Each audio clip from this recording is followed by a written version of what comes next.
O cliente, ele quer uma coisa exclusiva, só que ele não quer mais uma coisa exclusiva, que é um exclusivo só por ser diferente do resto e deu. Não é só porque é diferente. Não, é porque é um diferente que vai ao encontro do cliente. É um diferente que toca o cliente, né? Que realmente soluciona uma dor que o cliente, no fundo, tem, tá? Ele não vai falar dessa dor. Ele só consegue ouvir dele depois de construir um forte relacionamento. Só conheço um jeito de ter sucesso na arquitetura, que é construindo uma marca, ou seja, um nome. E para o teu nome se destacar no mercado, ele precisa estar sustentado em 3 pilares: atração, técnica e lucro. Seja bem-vindo ao podcast Estratégia Arquitetura. E o Jacques Lacan inventou um conceito muito massa, que é o conceito do petit A. Petit A é o pequeno A. Petit A é o pequeno A. Então, pequeno A em francês. E o que é o pequeno A? O pequeno A é basicamente um desejo interno e profundo do ser humano. Eu estou fazendo a minha explicação, né, como arquiteto, não como psicanalista. E esse desejo profundo do ser humano, ele não necessariamente está vinculado ao que a gente entende por luxo. Ou por que é um luxo? Luxo é uma torneira de ouro, tá? Luxo é uma porta que tem 6 metros de altura. O que é luxo? Luxo é tu ter um piso com uma pedra caríssima. É tu mostrar a tua escadaria na fachada da tua casa, para causar inveja nos vizinhos, que tu tem a maior escada, uma janela gigante na frente da tua casa. Por que as pessoas gostam muito disso? Algumas delas, né? Principalmente o cliente de classe média adora isso. É para mostrar para os outros. Então, quando alguém compra, geralmente a mulher compra uma bolsa, quando ela compra uma bolsa cara, o que ela faz? Ela bota a bolsa em cima da mesa, né? Para mostrar para todo mundo que a bolsa é nova. Ela tem prazer em exibir. Se ela comprou uma bolsa mais discreta, né, que não tem uma marca tão forte, algumas vezes ela só usa, entendeu? Não tem aquela necessidade de exibir. Então, às vezes, o cara, quando compra um carro super caro, ele tem a necessidade de exibir. Eu já morei em Passo Fundo, que é uma cidade bem pequena, do Rio Grande do Sul, e morei, que é a minha cidade, né, que é onde eu mais morei na minha vida, Porto Alegre. E a coisa, tanto em Porto Alegre, que é uma cidade já bem maior, né, uma metrópole, tanto numa metrópole como numa cidade do interior, o comportamento é muito parecido. Se alguém compra um super carro, a pessoa que comprou aquele super carro é uma conquista importante para a maioria das pessoas, né, comprar aquele super carro caríssimo, sei lá, vamos supor uma Ferrari, por exemplo. Ela vai ter uma necessidade, não sei se é uma necessidade, mas ela vai ter uma tendência, muitas delas, elas vão ficar passeando nas ruas mais movimentadas da cidade, bem devagarinho. O que ela vai fazer lá? Ela não tinha que passar por lá. Ela só queria dar um rolê. Só para dar um rolê. Então ela queria mostrar. Então, homens, mulheres, crianças... Criança não sei, tá? Mas homens e mulheres de todos os gêneros gostam de ficar mostrando. A criança não, né? Eu falei da criança. Eu tenho um filho de 8 anos. E a criança acho que não faz isso. A criança, ela...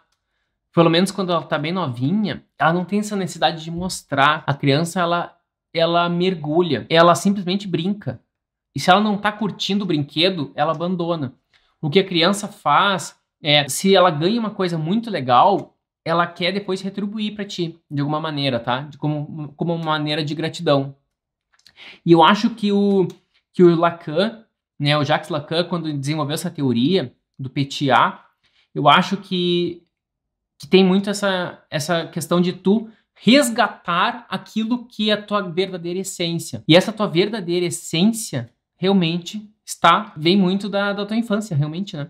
Das tuas memórias afetivas, das tuas memórias da tua família, né? Do tempo... O que são as minhas memórias, né? Da minha vida. Eu tenho uma memória muito forte dos meus avós, né? Meus avós foram muito referência para mim.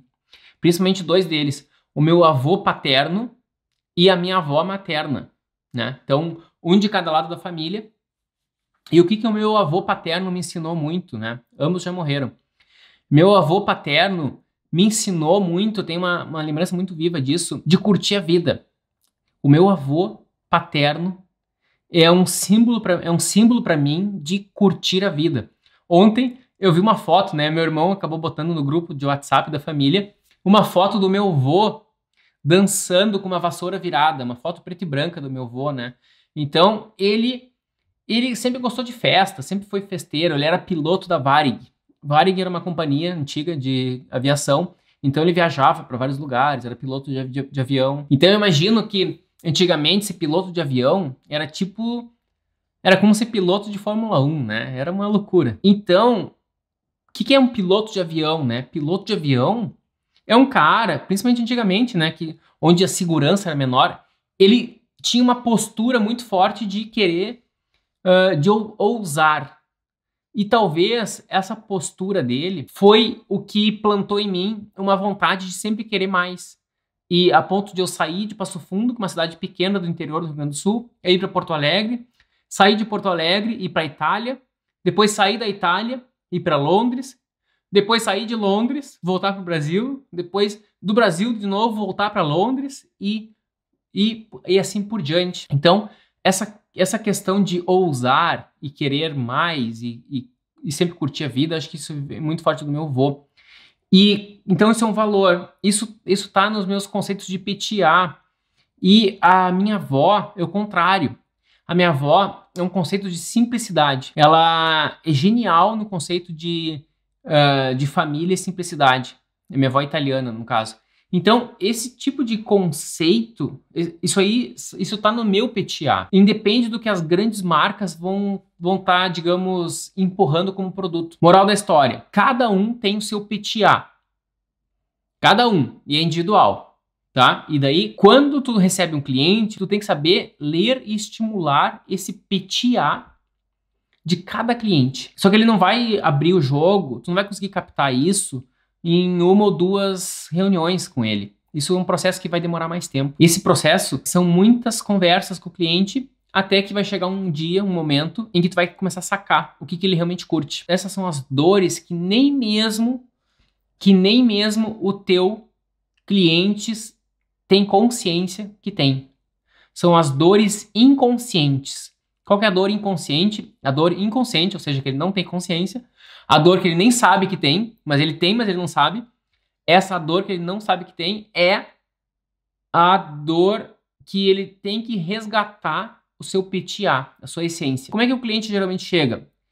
Leonardo, eu quero construir uma casa que tem 3 suítes, mais um quarto de visitas e mais um estar íntimo, uma sala com X metros quadrados, mais um salão social com tantos metros quadrados. Eu quero uma piscina que tenha 9 metros de comprimento. Eu quero, né, ou 15 metros, uma quadra, não sei do que, nos fundos, uma garagem para X carros. Então, o cliente ele chega assim. Assim que chega um cliente. Falando dados técnicos. E às vezes ele vai fazer o quê? Ele vai trazer referências, fotos de referências. Às vezes é de uma pedra, de uma árvore que está dentro da casa. Vai trazer referências de alguém que aproveitou a cobertura e fez alguma coisa na cobertura, e também ele está pensando em fazer isso. Daí ele está pensando, eu quero fazer uma coisa na cobertura. Olha que legal que o cara fez isso na cobertura. Daí, por que ele está fazendo isso? Ele não sabe por que ele está fazendo isso. Ele simplesmente viu, alguém fez, e daí ele está se achando que é esperto fazer, porque a cobertura está lá, vou fazer alguma coisa lá também. Só que, pelo estilo de vida do cliente, muitas vezes ele nem sabe. Ele não é o cara de ir para a cobertura. Ele é um cara que quer conforto. Ele quer ficar na sala, no quarto, na cozinha. Ele quer conforto, ele quer tudo bem, todos os equipamentos ao seu redor. E ele não quer ficar lá na cobertura, que todo desconfortável, não tem serviço, né? Não tem nada lá em cima. É só uma cobertura para tu subir, não fazer nada e voltar. E então, tu precisa sacar isso do cliente. Porque senão, a gente começa simplesmente, tudo que o cliente fala, a gente começa a botar. E daqui a pouco, tu tá fazendo uma casa que é um Frankenstein no ponto de vista psicológico. Tá? No ponto de vista psicológico. Não tô falando... A arquitetura pode até ser uma arquitetura bonita, que ganha prêmios, que vira capa de revista. Mas, para o usuário, pode ser um Frankenstein, porque ele não conecta. Imagina, por exemplo, qual que é uma das casas mais bonitas que eu acho, tá? Eu vou eleger 2, tá? Tem a Casa da Cascata, que é incrível, e a Farnsworth do Miss, né? E a Casa da Cascata do Frank Lloyd Wright. São duas casas incríveis. Eu ia gostar de morar nelas? Não, nenhuma delas. Porque a Casa da Cascata, cara, tá no meio do nada, entendeu? E se eu tiver com fome, quiser comprar um pãozinho, que é no super, onde é que é o super ali? Não sei, né? É meio distante ali. Tá meio isoladão. No meio do mato, tá? É uma casona no meio do mato ali. Que na verdade eu nem sei, eu nunca visitei, tá? Mas tem a Farnsworth. A Casa da Cascata é na Pensilvânia. Eu fui mais ou menos para perto, mas não fui tão lá. Aí a Farnsworth é uma casa do Miss que ela é toda envidraçada, vidro para todos os lados. É muito vidro. E tá toda engessada, tu não consegue nem botar uma parede, botar mais distante, não, tá toda engessada já, entendeu? Ou tu aceita do jeito que tá, ou não dá mais. E ela não é uma casa para viver, na verdade. É uma casa conceito. Ela é um manifesto da arquitetura, aquela casa. E a Casa Cascata até poderia ser para viver realmente, né? O Frank Lloyd, acho que ele é um cara que, no fim das contas, ele era muito prático. E o Mies van der Rohe, ele era, na minha opinião, ele é mais esteticista. Eu sei que é polêmico falar isso, tá? Mas ambos são super formalistas. Todo grande arquiteto é formalista, todos. Desde a época do Palladio. Quem lembra do Palladio, né? La Rotonda, que é a casa que tem 4 fachadas iguais para todos os lados, né? Imagina, aquilo é o ápice do formalismo, né? É o ápice. Porque, imagina, cada fachada tem uma função diferente e ele faz todas iguais para todos os lados, né? La Rotonda, do Palladio. O que isso importa? Importa o seguinte: as verdadeiras dores do cliente de alto padrão, que quem conseguir sanar essas dores, são as dores do inconsciente, ó, do coração, tá? Que o segredo está no Petit A, no Petit A do Jacques Lacan. Eu sei que tem várias outras teorias que devem dizer a mesma coisa, só que foi através da teoria do Lacan, do Petit A, que caiu a ficha para mim. E eu confesso, como aqui o jogo é aberto, né? Eu vou confessar para vocês, eu não entendi isso na hora, tá? Eu cheguei com uma expectativa, o seminário, né, o curso, me levou para uma outra linha de raciocínio, falando em simplicidade, alguma coisa mais básica, tal, falando que talvez a felicidade do consumidor de alto padrão pode ser uma calça jeans e uma camiseta branca. Eu pensei, cara, não pode ser isso. Saí de Porto Alegre para ouvir isso, né? Peguei avião, hotel, táxi para ir para São Paulo para ouvir isso e eu deve ter alguma coisa errada aí. E daí eu voltei e fiquei pensando e os projetos rolando. E eu muitas e muitas reuniões com clientes e depois de tantas reuniões com cliente, com vários clientes, a gente começa a se conectar mais com esse perfil. E daí a gente começa a ver que tem questões que se repetem de um cliente para outro. Então o que é o meu típico cliente? O meu típico cliente é o cara que começou a ganhar dinheiro. Ele não necessariamente nasceu rico. Poucos deles nasceram mais ricos, tá? Alguns nasceram muito ricos. Eu tenho clientes que já nasceram ricos. Foram ricos desde sempre, né? Desde que nasceram. Outros clientes não. Outros clientes enriqueceram durante o processo. Mas tanto num quanto no outro, eles querem resgatar. Eu tenho um cliente que a gente vai tirar umas fotos e é muito bacana da casa dele, né? Que já tá pronta. O pessoal tá finalizando o jardim em Porto Alegre. E esse cliente, ele nasceu, digamos, numa fazenda, tá? Então, no Rio Grande do Sul é comum isso. O pessoal nasce na fazenda, lá na fronteira, digamos assim. O pessoal nasce na fazenda. Daí, depois, o cara foi lá, né? Começou a estudar, depois foi pra França. E aprendeu muito na França, se especializou, tal, né? Na área dele, que é direito. E daí na França se descobriu no mundo dos vinhos e fazenda, vinhos, né? E todo esse sucesso profissional que o cara vai tendo. Como que a gente soluciona as dores desse cliente de alto padrão? Né? Que hoje eu acho que tem vários clientes super satisfeitos, né? Mas esse aqui é um caso que eu consigo fazer uma analogia, consigo fazer um exemplo muito bom do que eu tô falando. Esse cliente, ele sempre desejou muito o contato com o vinho, tá? Então ele tem uma adega incrível no subsolo, toda perfeitamente climatizada. E ele queria muito um pátio, né? Com árvores frutíferas. Sabe aquele cara que nasce na fazenda? Ele gosta de ver uma árvore que dá fruto, entendeu? Uma planta não é só para decorar. A fazenda produz. Então ele tem parreira com uvas, tem várias árvores frutíferas. E ele queria um pátio, só que isso é isso é do lado, é numa região mais valorizada de Porto Alegre, né? Onde o terreno é caríssimo e onde é super escasso, cada metro quadrado é muito escasso. Então o pátio dele não era tão grande, a casa ficou grande, mas o pátio não conseguiu ficar tão gigante assim. Mas a gente fez um jeito que maximizou aquele pátio. E ele encheu de árvores frutíferas e árvores, né, plantas incríveis. E o cara tá no paraíso dele. Tá, mas Leonardo, eu vi essa casa. Vamos supor que tu vai lá e vai ver essa casa. Leonardo, tem umas mega esquadrias gigantes, cara pra dedéu. Tem painel de madeira para todos os lados da casa, na frente, atrás. Isso é caro para dedéu. É uma casa gigante, tem uma porta gigante lá, uns vãos gigantes. Tem ar-condicionado VRF, tubo com difusor linear, todo um ar-condicionado dotado, difusor linear em todas as peças, todos os materiais, tudo do bom e do melhor, dos mais sofisticados. E tu vem me com esse papo aí. Sim, tá? O cara tem grana, o cara vai fazer tudo o que o dinheiro permite, tá?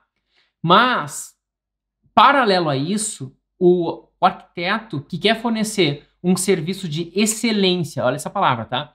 Excelência. O que é excelência? Anota aí. Excelência é qualidade no seu mais alto grau. Definição de excelência. Qualidade no seu mais alto grau. O excelente é uma nota não menor que 10. É a nota máxima, tá? Isso é excelente. Se o arquiteto quer oferecer um serviço de excelência, ele tem que também satisfazer o PTA do cliente. O PTA é a dor, né? É a dor inconsciente, não é bem a dor, tá? A PTA é o pequeno a. Imagina assim, ó. Imagina que dentro de ti tem uma criança, tá? Vamos fazer uma brincadeira aqui. Dentro de ti tem uma criança, e essa criança tem vontades e desejos, e tem, sabe o quê? Sonhos. Essa criança tem sonhos. E quando tu escuta essa criança, tu tá escutando o PTA. E o arquiteto que consegue sacar isso e fornecer isso pro cliente de alto padrão, tu conquista ele para sempre. A gente não tá falando de materiais aqui, tá? Eu não tô dizendo que materiais não é importante, assim, ó, eu tenho um curso, eu dou aula que é técnica de projeto, tá? A técnica é fundamental, entendeu? Técnica tem que ensinar. Eu não tô dizendo que não é importante técnica. Eu não tô dizendo que um psicólogo consegue fazer projeto, tá? Não é isso. Eu tô dizendo que é outro nível de atendimento e satisfação de cliente que o pessoal de marketing chama sucesso do cliente, quando tu satisfaz o PTA dos teus clientes. É outro nível. Tu tá numa esfera muito superior de qualquer outro concorrente que tu pode estar atuando. E isso é o mais massa, tá? Agora, vamos lá. Essa solução que eu fiz, ela tá seguindo a tendência? Não, não tá seguindo a tendência da galerinha, tá? Não, porque o cara é único. É preço. Eu fiz uma promoção pro cara? Não, não é. Não tem nada a ver com preço, com promoção, entendeu? O cliente, ele quer uma coisa exclusiva. Só que ele não quer mais uma coisa exclusiva, que é um exclusivo só por ser diferente do resto e deu. Não é só porque é diferente. Não, é porque é um diferente que vai ao encontro do cliente. É um diferente que toca o cliente, né? Que realmente soluciona uma dor que o cliente, no fundo, tem, tá? Ele não vai falar dessa dor. Ele só consegue ouvir dele depois de construir um forte relacionamento. A abordagem direta, ela não funciona para serviços mais caros ou para produtos mais caros. Dificilmente vai chegar um carro caro pra caramba que ninguém nunca ouviu falar desse carro e as pessoas vão querer comprar ele, entendeu? Porque ninguém ouviu falar. É uma marca desconhecida, acabaram de inventar. Agora, se tem alguma história por trás dessa marca, ou seja, tem que criar um relacionamento. Olha, esse aqui é um carro que todos os melhores profissionais da área automobilística criaram e eles inventaram esse carro e ele tem, né, é mais moderno que os Tesla, por exemplo, e mais bonitos que as Ferraris e mais sofisticado que os Lamborghinis, entendeu? Ele é uma mistura de tudo isso e os melhores engenheiros do planeta e os maiores designers estão por trás dessa marca. Daí sim tu vai confiar, tá? Então tem uma história, ou seja, o relacionamento foi criado com as outras marcas que eu falei antes. Essa marca recém-criada, ela herdou a tradição e a história da Ferrari, da Lamborghini, dos conceitos tecnológicos da Tesla. E então é possível sim tu criar um negócio do absoluto zero e tu importa conceitos que o teu cliente já conhece. Isso tu consegue fazer. Mas tu vai realmente te destacar quando tu constrói esse relacionamento. E na arquitetura, como que tu faz isso? Hoje em dia, a maneira mais fácil de se relacionar, sabe qual é? Aqui, ó. Na tela, na telinha, tá? Essa telinha aqui, liga o celular e começa a falar, tá? Você não vai falar de qualquer jeito, né? Tu vai falar com o teu cliente. E tu vai falar do que tu realmente acredita. É como se eu estivesse dando essa explicação aqui para um cliente de... boto no meu perfil do meu escritório, tá?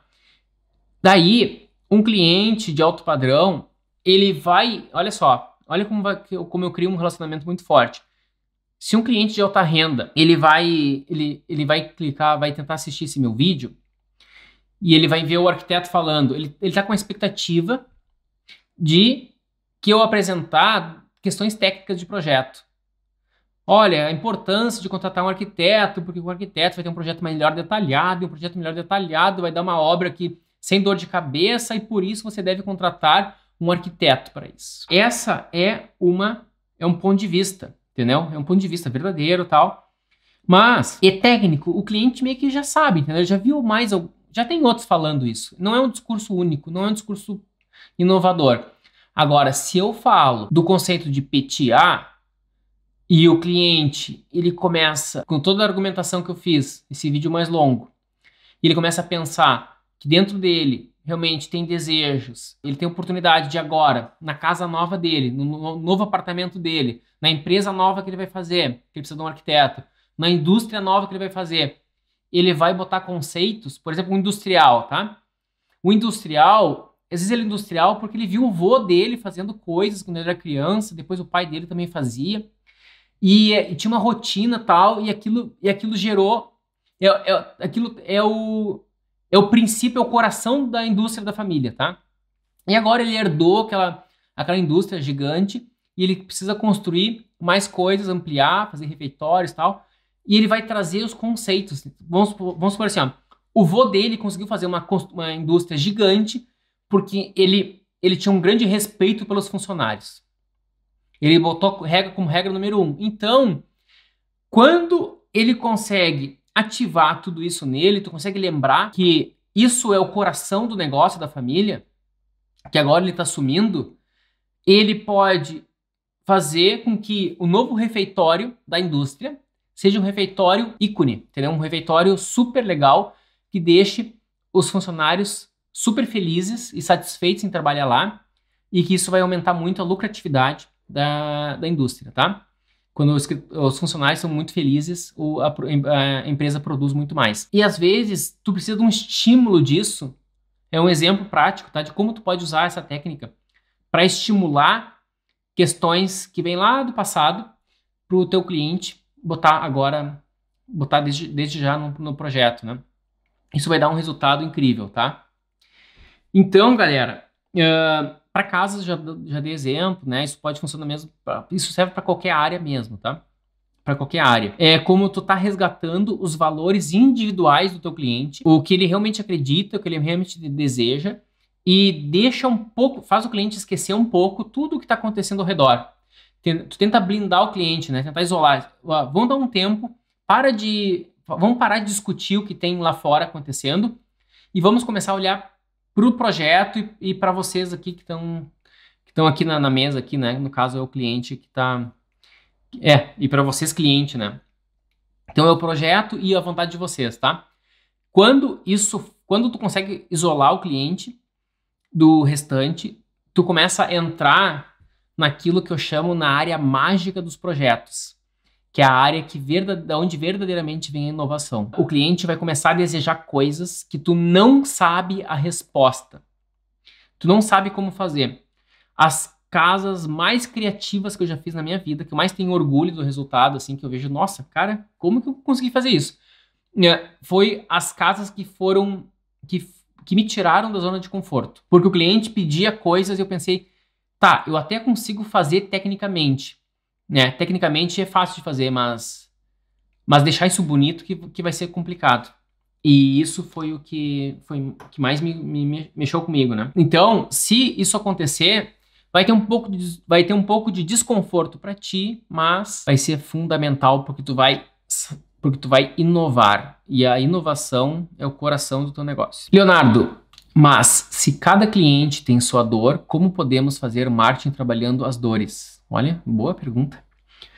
Cada cliente tem sua dor. Eu falei que a dor é individual. A dor é individual, tá?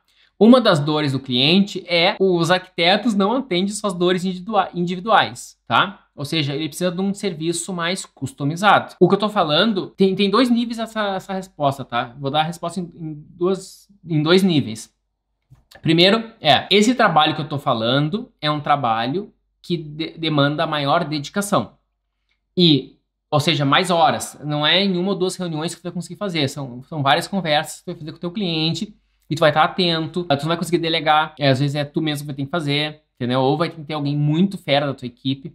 Não é uma coisa que tu delega essa reunião pro teu melhor arquiteto, pro teu melhor funcionário lá, faz tua reunião com o cliente. Não, isso aí tu vai ter que fazer esse trabalho, tá? A reunião, pelo menos, tu tem que fazer. Tu não precisa desenhar o projeto, mas tu tem que fazer a reunião com o cliente.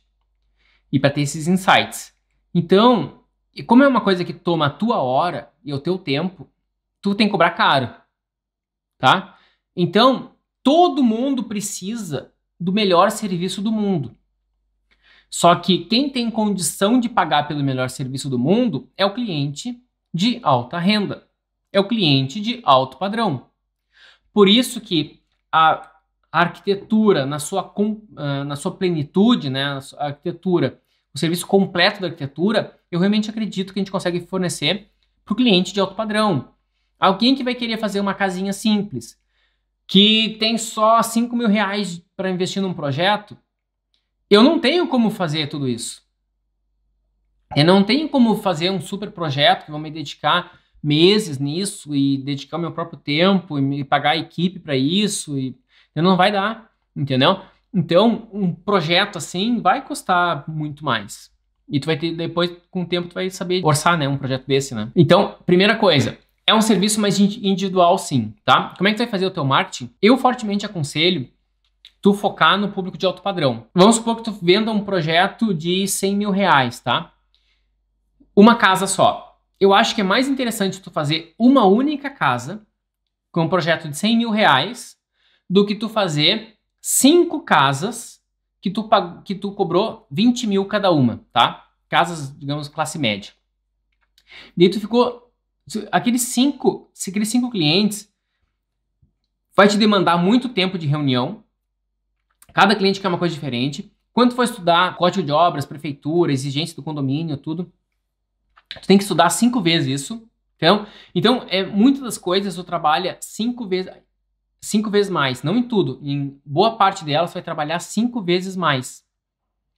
E se tu tem um único cliente que vai pagar 100 mil reais, que seria o equivalente a 5 projetos comuns, tu vai estudar uma vez só a prefeitura, tu vai estudar uma vez só legislações, as reuniões também, o teu tempo vai ser só uma vez para cada etapa, né? No outro, para a primeira reunião, tu teria que fazer 5 vezes primeiras reuniões, né? Esse aqui tu vai ter só uma primeira reunião.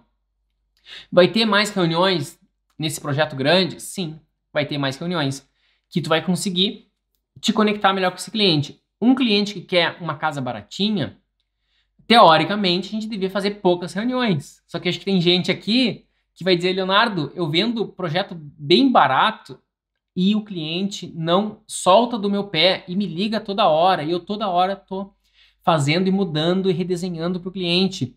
E o negócio não acaba nunca. Entendeu? Eu tô louco para que essa obra acabe de uma vez e ele pare de me ligar.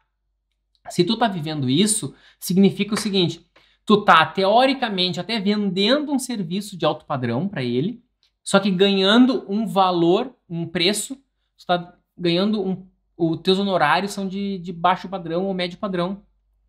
Entendeu? O teu serviço, a tua dedicação é de alto padrão, só que tu não tá recebendo como tal. E o teu cliente nem está educado perfeitamente para isso e nem tem condição de usar o que tu tem melhor para oferecer, que seria um projeto mais bem elaborado, materiais melhor especificados, que sejam com uma classe, digamos, materiais com maior qualidade. E às vezes a arquitetura que tu está fazendo está muito apertadinha porque o cliente só podia, o terreno dele é pequenininho e ele quer tem um monte de filho e quer botar quartinho para sogra, quartinho não sei do que, e um monte de coisinha, ficou tudo muito espremido. A cozinha, mal entra alguém naquela cozinha, tá tudo apertadinho lá, e porque o cliente não tem tanta grana, entendeu? Então, às vezes, o arquiteto, ele tá melhor qualificado, ele até tem condição de oferecer um serviço com maior qualidade, só que ele tá atraindo o cliente errado. Então, tu tem que começar a comunicar no teu marketing que o teu serviço é para a alta renda, que o teu trabalho, tu trabalha com alta renda.